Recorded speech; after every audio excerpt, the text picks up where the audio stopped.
Steve Baxshaw's been to some of the world's most dangerous and remote locations. His next project sees him somewhere far safer. It's at the O2 Arena for a special one-off concert based on Sir David Attenborough's hit series 7 Worlds, 1 Planet. And Steve joins us now. I say it's a safer location. Of course, in the storm, part of the O2 roof came off, didn't it? True, it did. I mean, it would be really bad luck if that happened while I was there. Yeah, I think it's all been put back together now. It's interesting, though, you have been to some of the world's most dangerous locations and you go with some very qualified people. Yes. You're very qualified yourself. Just reflecting on what we're seeing right now, you must just be in awe, like the rest of us, of the resilience of the people. You know, the fact that anyone over 18 has to stay and potentially fight in Ukraine, while the women and children and the elderly make their way here. It's just remarkable, isn't it? It really is. And, you know, as you were reflecting just off air, as a father of very young kids as well, all of a sudden, any impact that affects families and children, I find impossible to deal with. It really pulls at the heartstrings, doesn't it? Well, what does your family, well, your kids are very young, really, but what does your missus think about you going to these very dangerous places? I know that you mitigate the risk and, you know, you take all the precautions, but does she ever ask you not to go? You must be joking. If she had the chance, she would be there before me. And as a professional athlete, she would do all the things that I do, just a good deal better than I do them. And yeah, I think our dream would be that sometime in the future we'd be able to do expeditions and take the whole family and go together. Oh, that'd be something. Yeah, that would be amazing. What's the most dangerous thing that Helen's ever said? I wasn't quite so sure about doing that. I just went, because the pictures directly behind us are of you with sharks. Yes. I know you had an incident, didn't you, where you went so deep that your ears started bleeding, and I can imagine that when you're around sharks, blood in the water is something you'd like to avoid. It's not ideal, no. I mean, that was totally my own fault.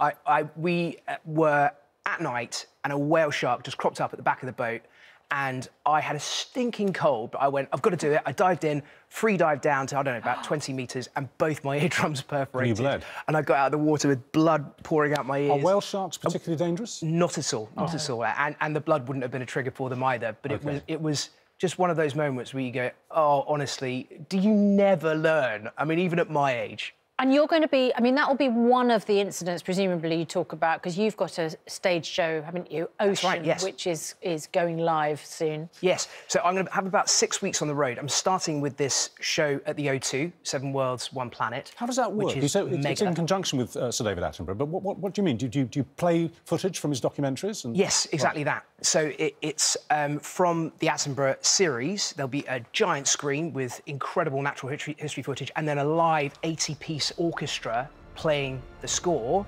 And I'm going to come on and tell people a little bit about the animals and try and move in between all the various sequences. I think it's going to be really dramatic. So it's a talk with moving pictures and music? Exactly. Sounds great.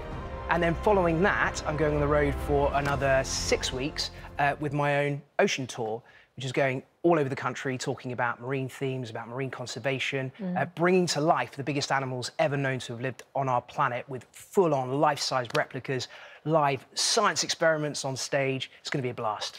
Steve, I just wonder, you know, as we come to the end of the interview, if you were ever in a situation like these men in Ukraine find themselves, would you be able to take up arms against, you know, someone, the kind of threat that they're experiencing? We've seen female MPs who now have Kalashnikovs in the corner of their offices. I mean, I really hope so. I've been lucky enough to spend so much of my adult life with people who have served, and they are humbling. I'm in awe of all the things that they've done and achieved. And I get this huge sense from them at the moment, this frustration of just not being able to do anything. Well, they've put so much of their time and effort into becoming trained to be that perfect tool that could help solve this problem. There's nothing they can do. Of course, what the Ukrainians who have picked up a weapon are saying to us over and over again is, we have no choice. Our backs are against the wall. You'd fight too. That's what we keep hearing. Of course. Yeah. Steve, it's good to see you. Thank Likewise. you very much indeed. Good luck with the shows. Thank you. Yeah, and we're back tomorrow at 6 o'clock. Now it's time for Lorraine. Thank you both very much. After the break, they travelled 17 hours across Ukraine with newborn twins. I'm going to be meeting the British parents who had a lucky escape out of Kyiv. Also, in-betweener star Blake